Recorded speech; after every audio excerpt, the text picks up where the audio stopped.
to give back to the community, to make sure that this place isn't going anywhere. That gives me some comfort that the museum's going to be as exciting and welcoming, and will continue to evolve for a really long time. We're the brightest spot in downtown Youngstown. There's no doubt about that. Families come here, school buses full of children from all around come here because that's where they want to be. That's where their kids are going to get the most inspiration.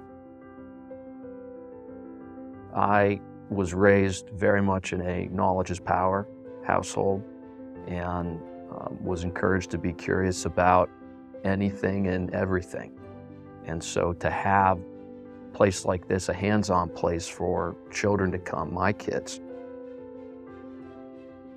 for them to be able to come here, get their hands dirty, wet, and learn at the same time, that has a compounding effect on the whole rest of their lives.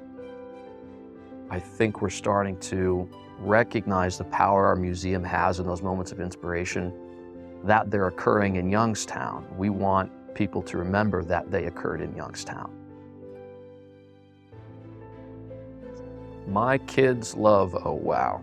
If they have kids, that's the very next sentence out of their mouth every time. And typically the next sentence is, "I love it too, who am I kidding?" Right? I get to be a kid there too.